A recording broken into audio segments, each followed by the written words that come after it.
O inquilino tem que pagar pela cobrança extraordinária do condomínio?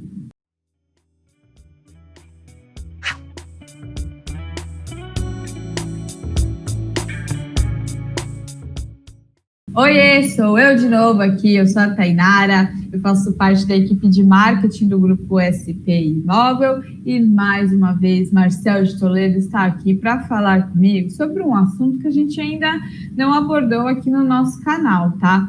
Que é com relação à cobrança extraordinária de condomínio. Mas antes de eu entrar na nossa dúvida, no nosso bate-papo, vale a pena eu apresentar, né? Falar um pouquinho mais sobre a carreira do Marcel de Toledo, que ele é o nosso diretor de marketing aqui do nosso grupo, dos nossos portais. E ele também, durante anos e anos, ele atuou como advogado especialista no ramo imobiliário. E também já foi proprietário de uma imobiliária. Então, ele tem bastante propriedade para estar aqui falando com a gente sobre esses assuntos, certo? Pois bem, Marcel, o assunto deste vídeo é com relação, assim como eu já falei agora, à cobrança extraordinária do condomínio.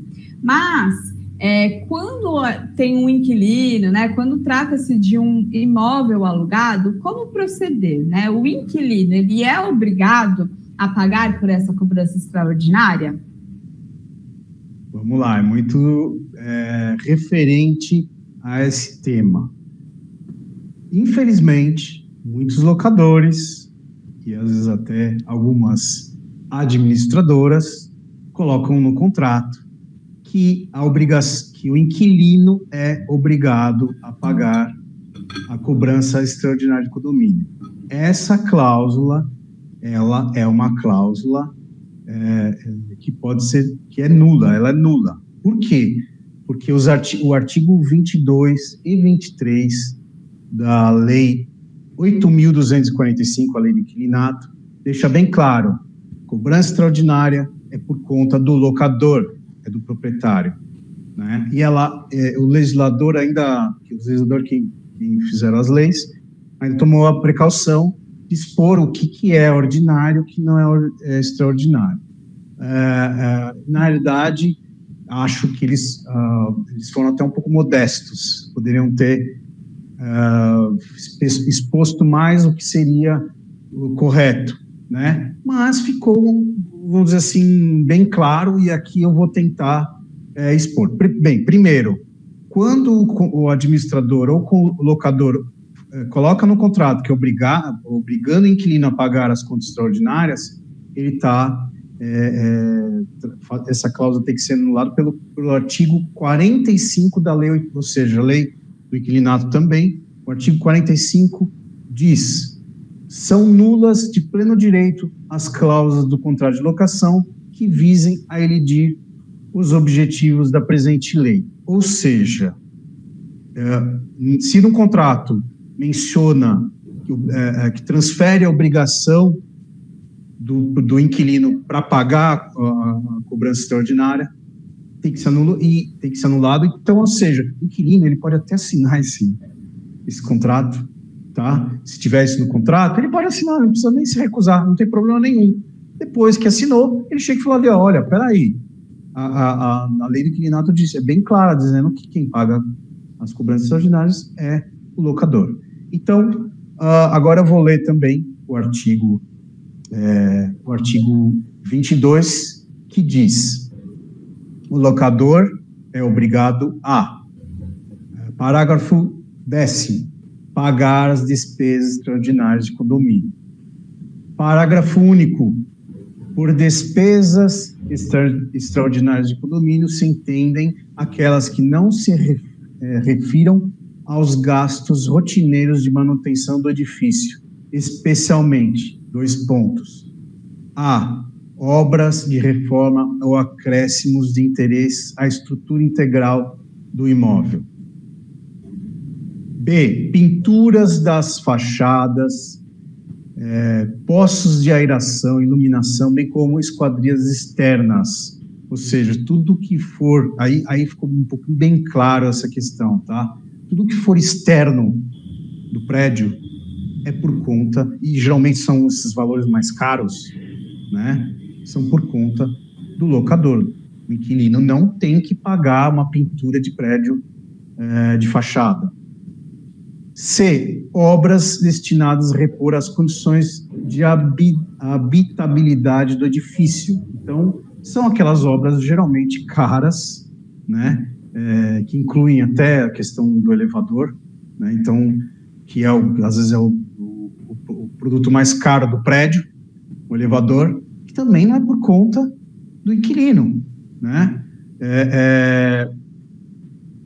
E geralmente esses condomínios hoje já estão, essas administradoras de condomínio já estão um pouquinho mais espertas, vamos dizer assim, e já estão definindo o que é ordinário e o que não é extraordinário. E já vai aparecendo nos condomínios o que é o que não é. Então, às vezes fica um pouco mais claro, mais fácil essa situação e não tem muita discussão justamente por causa dessas administradoras. Agora, quando é aquele prédio que é um pouco mais organizado, o administrador é mais organizado e não fala o que é o que não é, extraordinário ou tal, aí complica, né? Aí o inquilino tem que se basear nessa lei, interpretar, infelizmente, né, às vezes. E vamos pro D, indenizações trabalhistas e previdenciárias pelas dispensas de empregados ocorridas em datas anteriores ao início da locação. Aqui eu vou citar uma coisa que aconteceu na vida da minha esposa. Minha esposa morava num prédio e aí tinha um funcionário que era do prédio, que trabalhava lá há anos e entrou com uma ação trabalhista. Essa ação, eu lia, inclusive a ação, não tinha nada de errado ali, o prédio foi condenado em 500 mil reais. Imagina o inquilino ter que pagar uma despesa trabalhista antiga, que não tem nada a ver. Ela também não deveria, né, porque era mais antiga que ela. Né? Então, quando ela entrou, ela conheceu até esse funcionário, passados 6 meses, uma coisa assim, ele já nem estava mais lá. E ela teve que arcar com esse prejuízo. Né? Agora, o inquilino não tem que arcar com esse prejuízo. Quem tem que pagar, e às vezes é alto esses valores, né? Como acabei de citar aqui de 500 mil, estou falando já há bons anos. Hoje viraria 700, 800 fácil. Então, são despesas altas que quem tem que pagar é o locador. E instalação de equipamento de segurança e de incêndio, de telefonia, de intercomunicação, de esporte e de lazer. Aí vamos falar agora das mudanças que estão ocorrendo nos prédios atualmente. Então, muitos prédios estão automatizando a questão do portaria, né? E geralmente, essas mudanças, a curto prazo, elas têm um valor alto. A longo é interessante para o inquilino, claro, né? Por quê? Porque o condomínio cai, mas em compensação, para instalar todo esse equipamento, às vezes tem um custo alto, né? Então, esse inquilino também não tem que pagar, ele vai se beneficiar do condomínio que vai baixar da cobrança ordinária, mas essa cobrança extraordinária, que é a instalação do equipamento de segurança, não é por conta dele. Outra coisa que vem tendo muita discussão é a questão das academias dentro dos prédios, né? Então, os prédios antes daquele equipamento ruim e tal, não sei o quê, aí teve a pandemia, agora principalmente com a pandemia, vamos modernizar, vamos botar é uma boa discussão, porque às vezes o inquilino vai se beneficiar, né, de uma academia lá do prédio, e ele não vai ter que pagar a despesa para comprar equipamento, é por conta do locador. Às vezes vai do bom senso, essa até é uma dúvida muito cruel que acontece na justiça, porque o inquilino vai se beneficiar, e mais quem tem que pagar a conta é o locador, né, dessa história da academia. É um exemplo que eu estou dando. Mas a lei, o artigo fala muito bem quem tem que pagar essa conta, né? F, despesas de decoração e paisagismo nas partes comuns do prédio, né? Então, isso está muito fácil, decoração, parte de paisagismo, às vezes é alto esses valores também, é por conta do locador, ou seja, do proprietário. E G, constituição de fundo de reserva. os fundos de reserva vão servir para qualquer coisa no futuro. E o inquilino vai ter que pagar contas do futuro? Então, também não é por conta dele, né? E aí vamos falar aqui, resumidamente, rápido, o artigo 23, que é a obrigação do inquilino, ou seja, artigo 23, o locatário é obrigado a, 2 pontos. Parágrafo 12, pagar as despesas ordinárias de condomínio. Quais são as despesas? Inciso 1º, pagar por despesas ordinárias de condomínio, se entende as necessárias à administração respectivas, especialmente a salários, encargos trabalhistas, contribuições previdenciárias e sociais dos empregados do condomínio, ou seja, aquilo que está acontecendo no momento, não do passado, né? Então, se o inquilino se sentir incomodado, que está pagando uma conta lá, que aparece no balancete do prédio, lá uma despesa trabalhista de 1.900 bolinhas e está sendo cobrada no ordinário. Ele pode argumentar isso, se ele quiser, tá?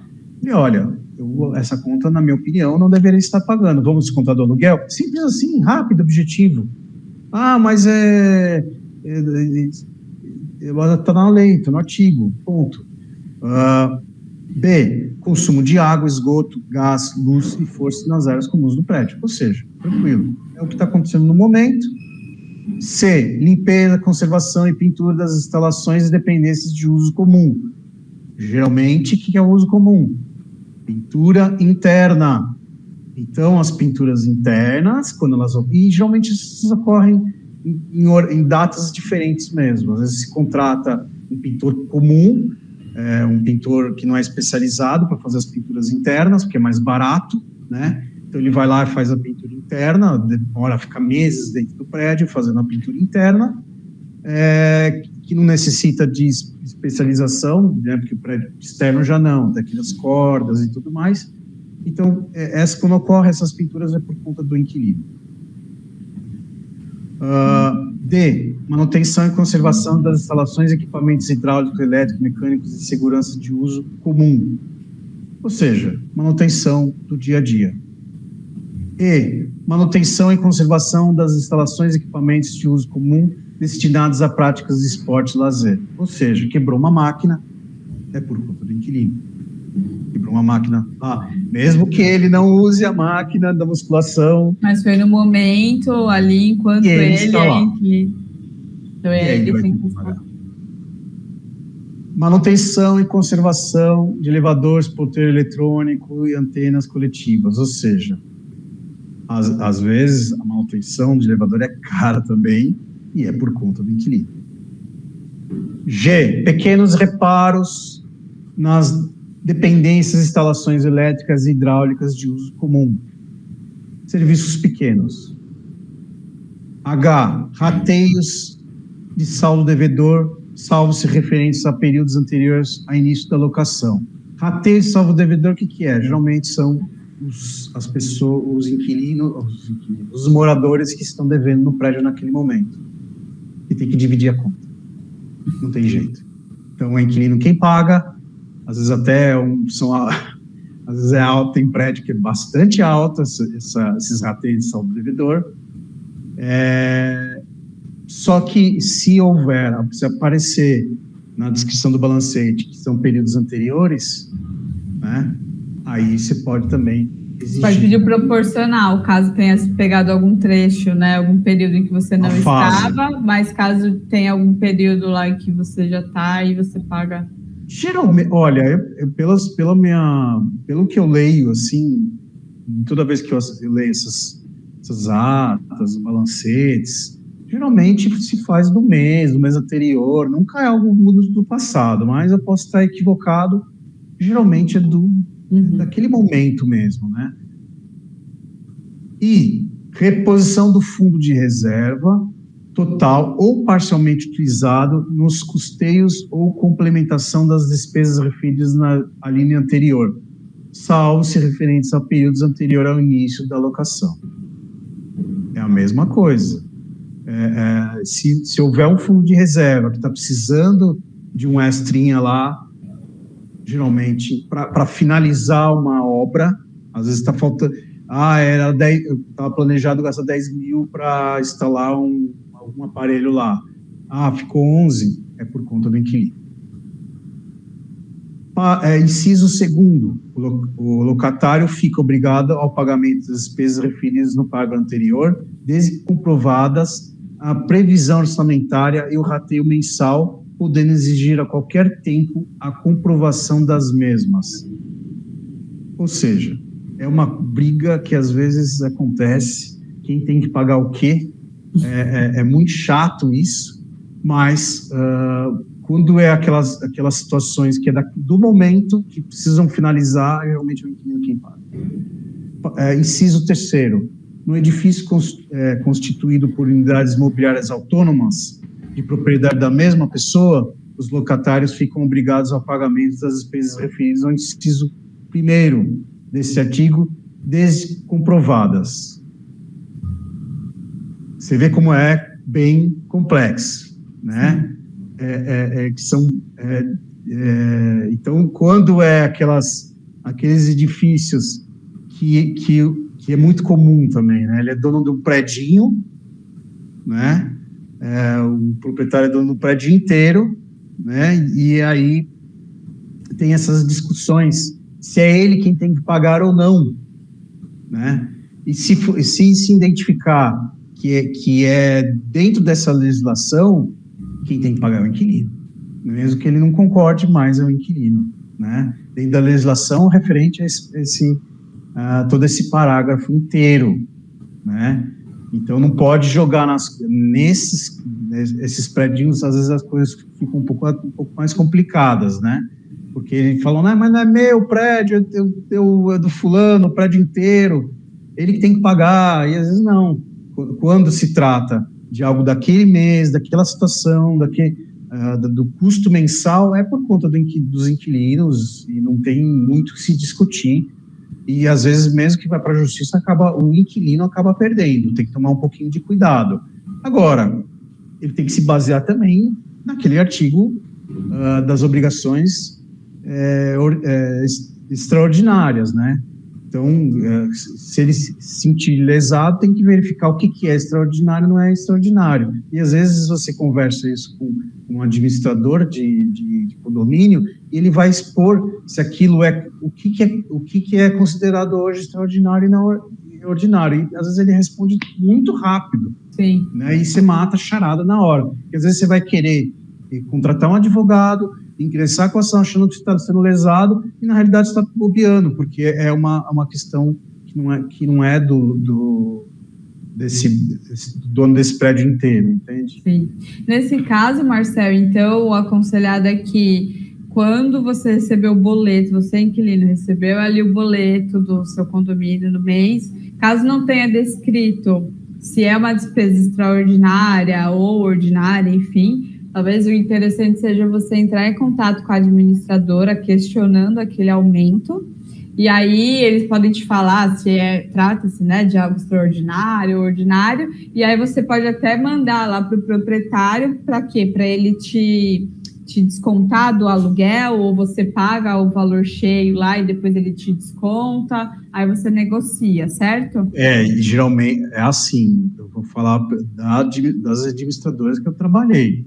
Geralmente o inquilino paga tudo e é descontado do aluguel esse valor do custo extraordinário.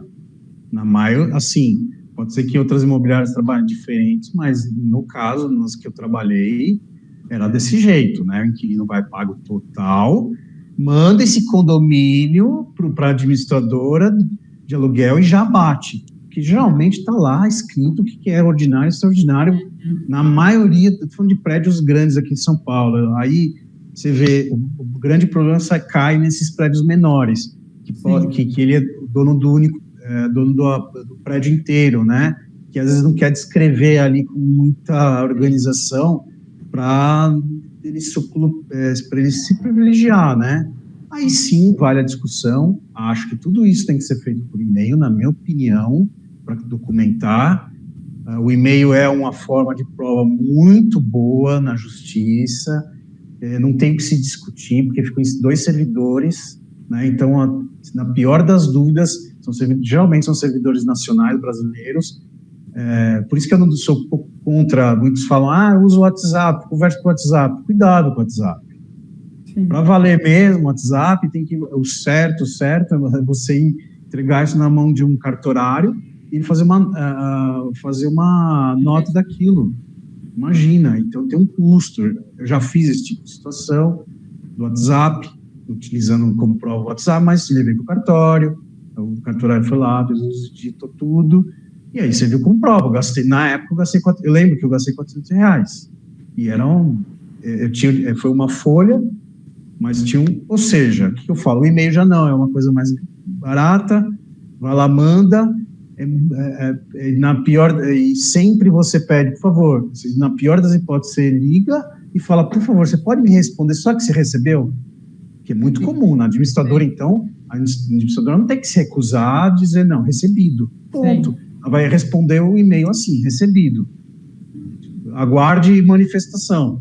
Geralmente a administradora faz isso. Por quê? Porque ela vai entrar em contato com o locador para ouvir a resposta dele para bater, né? Sim. Mas como eu te falei, a maioria hoje dos prédios aqui, principalmente em São Paulo, estão dizendo o que é ordinário, o que não é, extraordinário, e não tem muito a discutir. Geralmente se resolve rápido, né? Sim. Bom, eu acho que até vale uma dica para quem faz ali o contrato direto com o proprietário, para também não chegar lá com 2 pés, assim, dando uma voadora, falando, é meu direito, eu não vou pagar, e assim, sempre prezar por um bom relacionamento, né, entre o inquilino e o proprietário. Então, assim, óbvio que quando tem o especialista, o profissional intermediando essas negociações, nesses casos ele acaba trazendo, pondo lá panos quentes, na situação, trazendo uma maior leveza, né? Então, assim, até a dica para você, inquilino, que tem o contrato direto com o proprietário, fale sobre os seus direitos, mas fale assim com zelo, para não estremecer aí a relação, porque senão pode gerar vários problemas, né? A administradora, como ela tem experiência, para ela é fácil, para ela é uma coisa rotineira, né? Ela, então, ela é imparcial, ela tem que... ela é imparcial. Certo, é o direito. Né? E aí, quando aparece na extraordinário, cobrança extraordinária de condomínio, acabou, não se discute. Geralmente, a administradora já desconta direto no aluguel, nem pergunta para o locador. Sim. Já só informa, está aqui o documento está informando que é cobrança extraordinária. Acabou, ponto. Nem se discute muito. Às vezes a administradora prefere perder a administração se de repente for um locador que bate muito de frente. Às vezes acontece. Tem locador que bate muito de frente, muito. Porque ele acha que o direito é ele que vê, ele é o juiz. A regra é dele, porque o imóvel é dele, então ele faz o que quiser. Ele acha que a lei é dele. Não tem lei, a lei é ele quem faz. E aí, no caso, ele pode tomar uma invertida. E, inclusive, imagina se for aquele inquilino, eu que sou inquilino, eu faria isso. Eu pagaria todas as extraordinárias.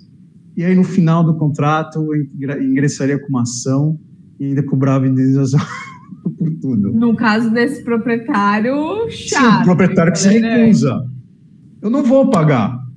Porque aí, no caso, Marcel, até trazendo isso, caso tenha uma cobrança extraordinária, o inquilino tem que comunicar ao proprietário, porque vamos supor que seja um proprietário que não está ali tão atento às questões do condomínio e tudo mais. Não, tem. O inquilino, ele tem que comunicar, eu estou aqui, eu estou pagando uma extraordinária, depois você vai me ressarcir, como que a gente vai fazer? Ou não, ele pode fazer isso de pagando e depois... Eu acho que ele tem que informar, com certeza ele tem que informar, mas já afirmando, né?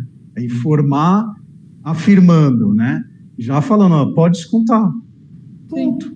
Principalmente quando esses condomínios de administradoras especializadas, elas já informam o que é extraordinário ou não.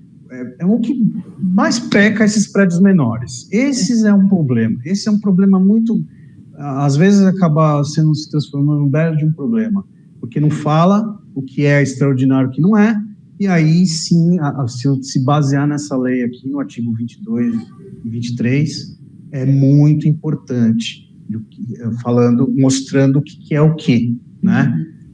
Então, estão querendo comprar uma esteira lá de 10 mil reais, é por conta do locador e ponto final. Vamos ter que arrumar a esteira, vai custar R$1.000, mas eu não corro, o inquilino, mas eu não corro na esteira. Mas você está usufruindo da estrutura do condomínio agora, então é por sua conta. Tem que pagar. É chato, mas tem que pagar. E assim vai. A piscina, vai, né? Às vezes é o motor da piscina. Claro, a gente pode até discutir, por exemplo, tem que trocar o motor inteiro da piscina. Aí é por conta do locador. Sim. Tem que um filtro lá quebrou. É uma manutenção comum. É por conta do inquilino. E assim sucessivamente. É uma discussão. A maioria das vezes é sempre assim. Valores altos são locador. Valores menores é inquilino. E não tem geralmente é isso. Agora, quando da pintura interna, que a gente citou, a pintura interna, que é uma coisa que também às vezes não é baixa. Né? A inquilino fala, mas não tem que pagar pintura. Se for lá dentro, e geralmente é um pintor comum, é um pintor que não é especializado, é o inquilino que tem que pagar. Sim. Bom, Marcel, aquela coisa que a gente fala todo vídeo, o pessoal deve achar, tá fazendo propaganda. Não é questão de propaganda, né? É uma questão que a gente tem trazido por aqui assuntos que eles são complexos e a gente traz a título de informação, obviamente, porque é importante você ficar por dentro. Mas, se você tem um profissional ali no meio, ele vai intermediar todas essas negociações e vai diminuir a sua dor de cabeça, seja você o proprietário ou o inquilino. Então, esse profissional, ele vai analisar o seu caso, a sua situação, e ele vai te trazer a melhor orientação do que fazer.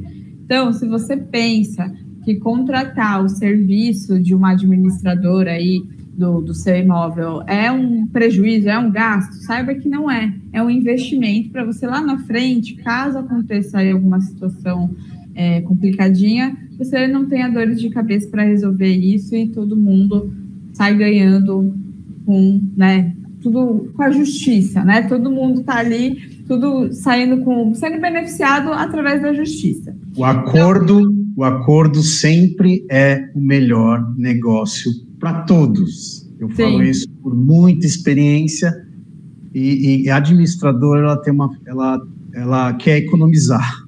Sim. Então ela não quer entrar na justiça, ela entra se não tiver jeito mesmo. Sim. E quando ela vê que não tem jeito, ela não enrola também. Assim, geralmente as administradoras não enrolam, não vale a pena enrolar. Sim. Quanto mais enrola, pior é. Né?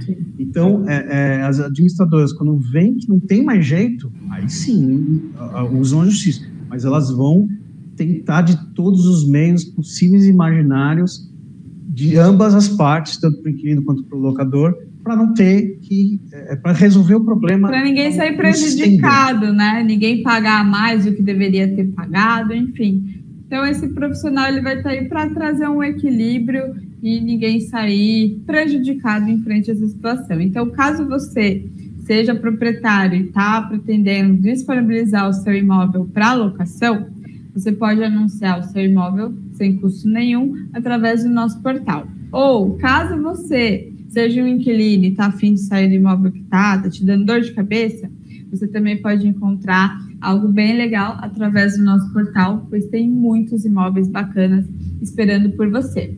Os links aqui, tanto do anúncio quanto desses imóveis anunciados, eles estão aqui no nosso descritivo do vídeo. Então é só você clicar e navegar pela sua área de interesse, certo? E nós vamos ficando por aqui, né, Marcel? Muito obrigada a todos que estão nos assistindo, mais uma vez aí pela companhia, pela atenção e até mais. E coloque aqui também nos comentários caso tenha ficado alguma dúvida ou também alguma sugestão de conteúdo. Um beijo! Até mais! Tchau! Tchau!